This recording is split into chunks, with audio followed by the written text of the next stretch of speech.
Hello everyone, welcome back to a new episode of How to Reach 2000. Let's get started. If you've seen episode 4, you can notice that my rating is different to episode 4, and the reason why is because I played 4 games and I was just trying to experiment with different playing styles and see how my 1000 rated opponents would react. Lost 2 games to see if my opponents can find the tactics, and I'll be recording those tactics in a different series. This is a London system. Play d4, they play d5, develop the bishop to a natural square, play knight f6.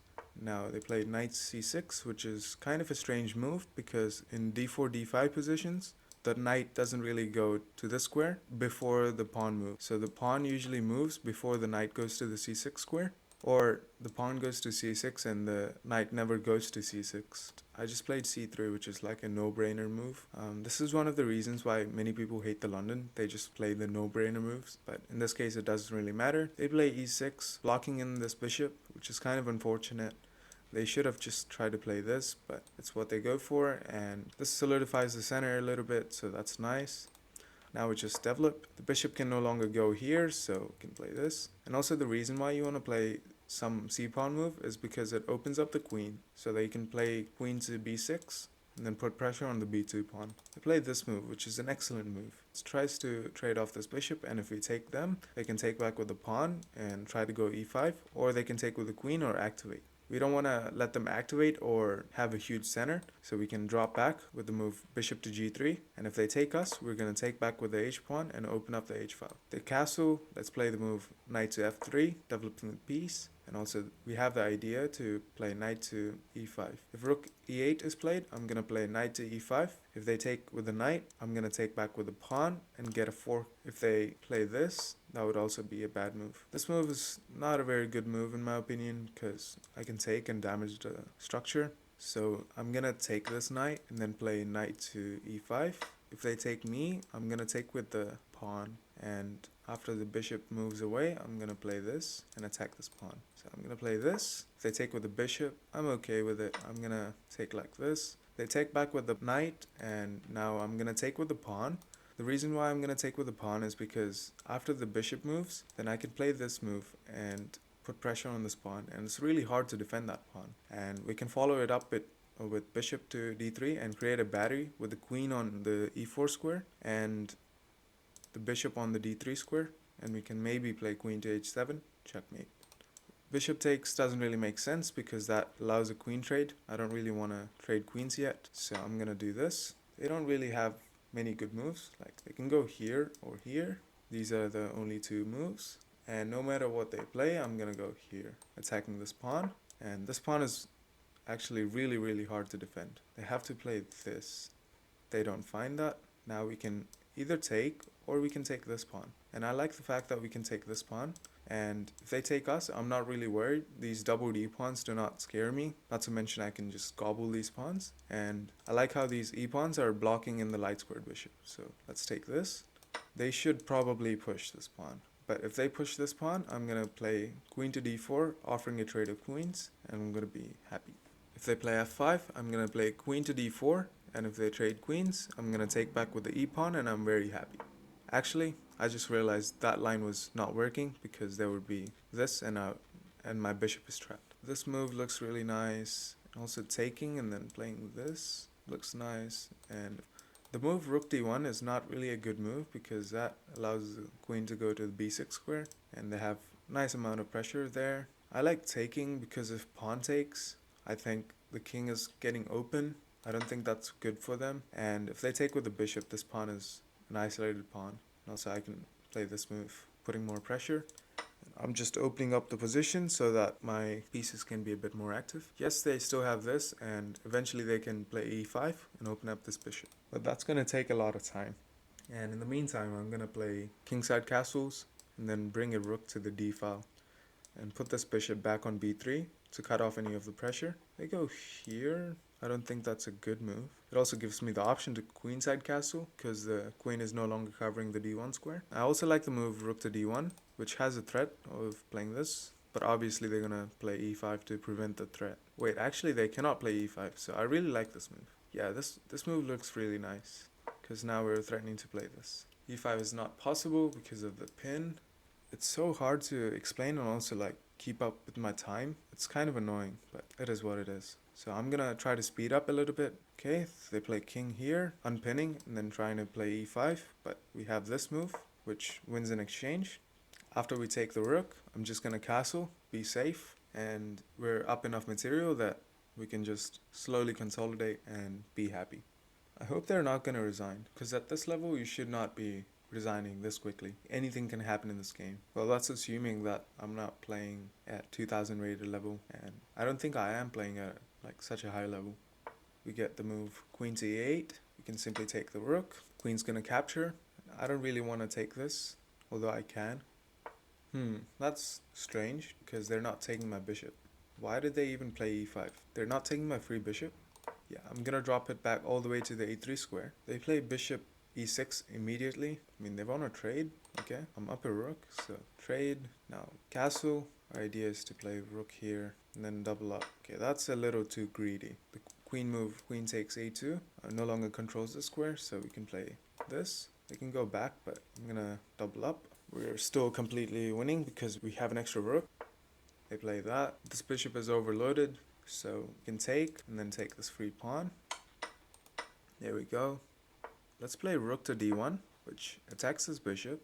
They play this move, but I don't think that's a very good idea. I'm gonna try to check, and then I'm gonna go here. This is like a little dance where I get my queen more active.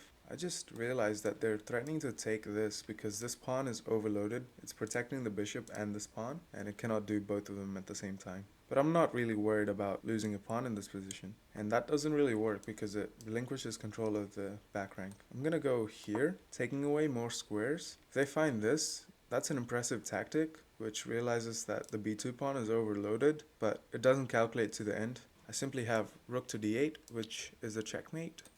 Okay, play that. It's quite interesting. I feel like I want to play e4 and then e5 so that I can deflect and then play this. Start with e4. Queen doesn't really have many good squares. If they go here, I trade. Very happy. If they go to this square, then I can still offer a trade. There's no threat with this move because I can simply take and then play this. Okay, like I said, if this bishop ever takes its eyes off the d8 square, the rook can go down to the d8 square and it's going to be checkmate. So rook to d8 is checkmate. GG. Let's review this game. Nice accuracy. We got 90 accuracy.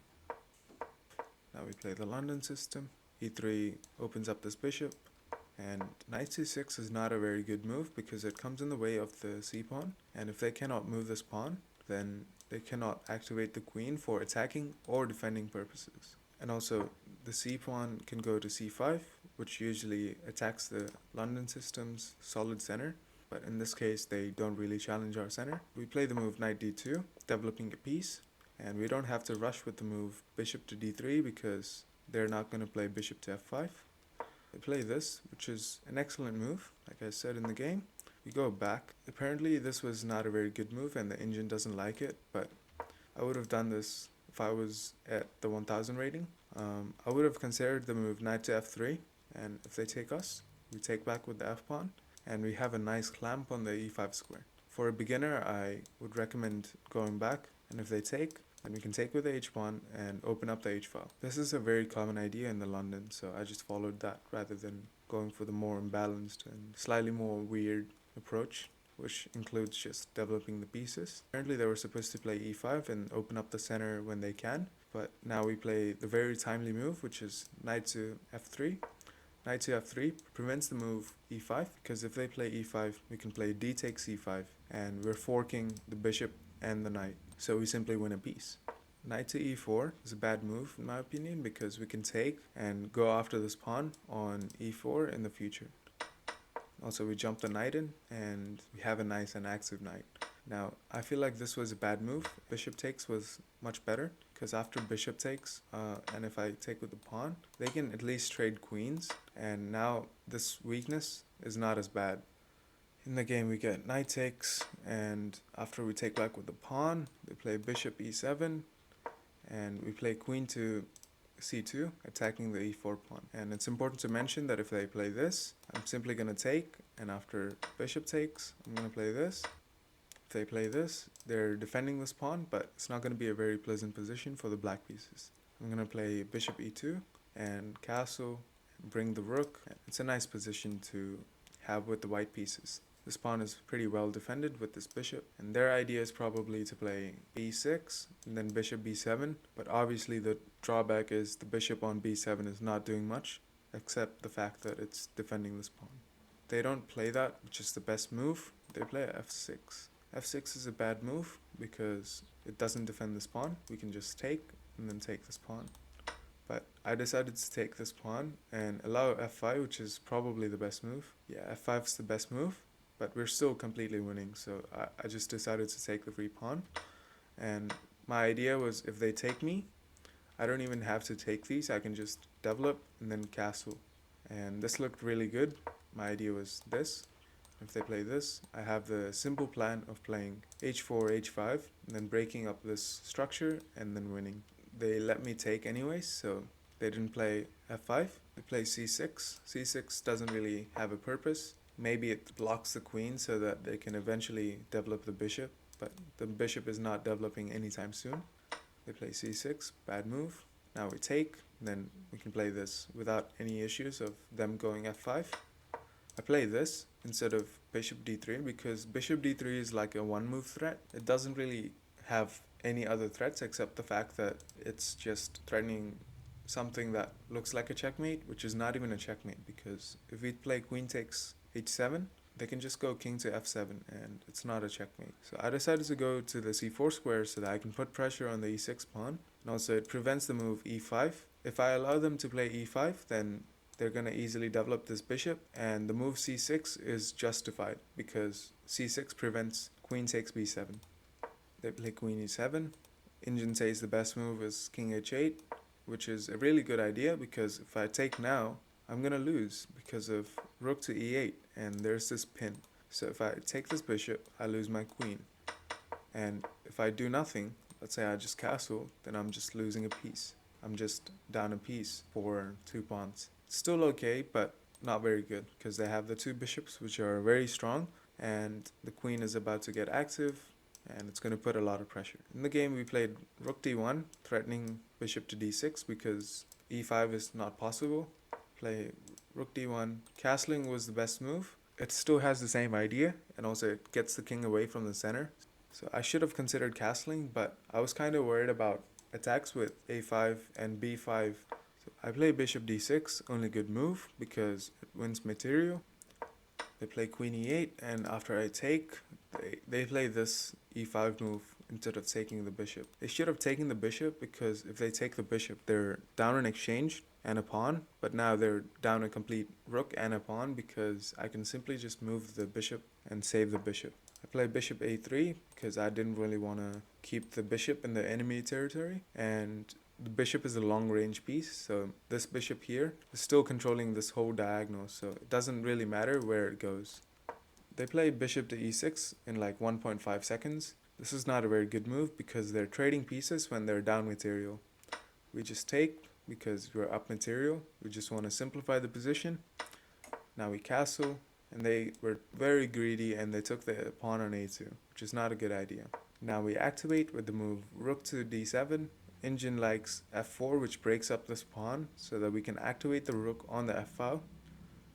But I chose the other option. Now they offer another trade, which is not good for them because we can simply take, and now we can grab this pawn. So now they play h6.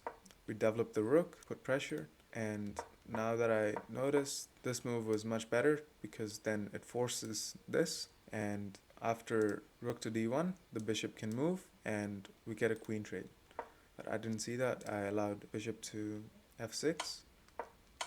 What I'm trying to do with this position is I'm giving a series of checks so I can bring my queen to the g6 square. The idea of bringing the queen to the g6 square is I'm taking away more squares from the king, and the only way to counter my very active queen is to offer a queen trade. And remember that we're up a rook and a pawn, so a queen trade would be completely dominating for us. So I played this move. My idea is if this bishop ever stops defending this square, then I'm gonna have rook to d8, and it's gonna be a checkmate. Play b5. Now I play this, which threatens e5, and if they take me, then it deflects the bishop from protecting the d8 square, and rook to d8 would be checkmate. They play bishop to e5, probably with the idea of blockading the e4 pawn, because the e4 pawn was a pass pawn, and it's generally a good idea to blockade a pass pawn. But in this case, it stops defending the d8 square, so rook to d8 is a checkmate.